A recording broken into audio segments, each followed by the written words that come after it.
Hai, pernah nggak sih kamu kepikiran ngapain beli monitor mahal-mahal kalau TV 4K di ruang tamu kita jauh lebih gede dan murah?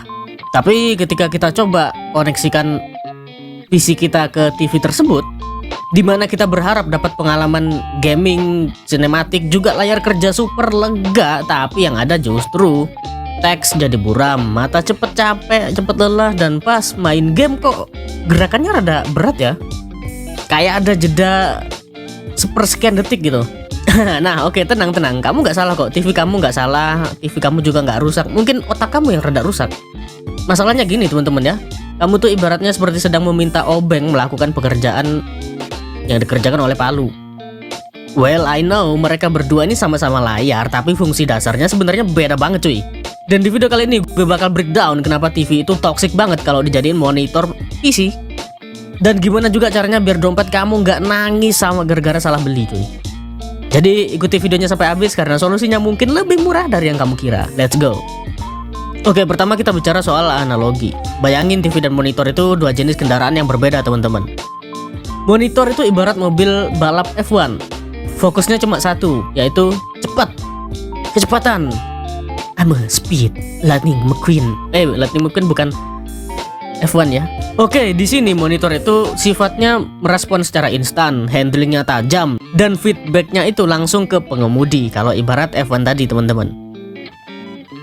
Lalu TV gimana bang? Nah, kalau TV itu ibarat bus pariwisata mewah, fokusnya pada kenyamanan, pemandangan indah, dan juga perjalanan yang santai.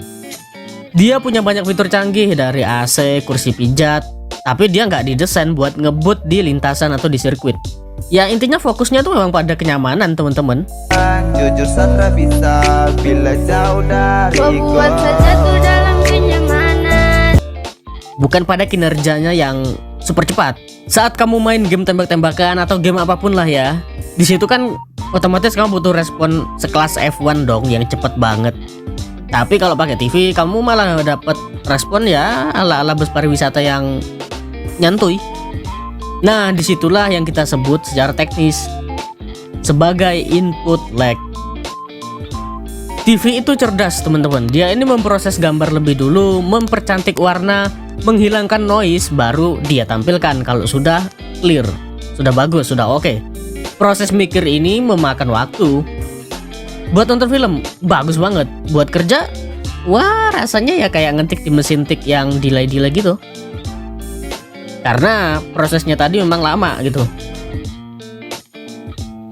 Balik lagi, tujuan bus pariwisata ini adalah memberi kenyamanan pada penumpang, bukan seperti F1 yang menjual kinerja mesinnya yang super cepat untuk memenangkan pertandingan.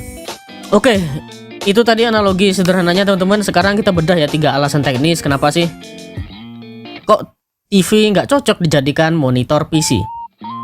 Masalah pertama, jarak. TV itu dibuat untuk ditonton dari sofa yang letaknya lumayan jauh dari posisinya. Pixelnya gede-gede teman-teman. Dari jauh masih kelihatan mulus. Tapi waktu kamu duduk mulai mendekati si TV kayak 50 cm di depan TV gitu, buat kerja kayak lagi main laptop atau main PC kan, yang kamu lihat malah kotak-kotak gede dan teks mulai ngeblur serta bergerigi. Kotak-kotak gede nih kayak Minecraft, kayak Roblox mungkin ya.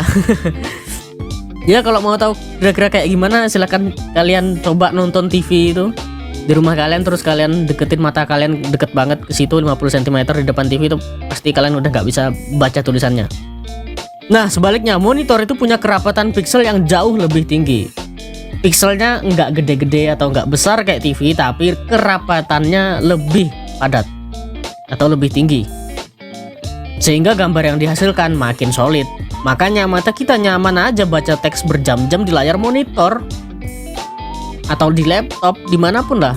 Tapi coba di TV, kalau kita menonton dekat seperti itu ya, 15 menit kayaknya langsung pusing coy.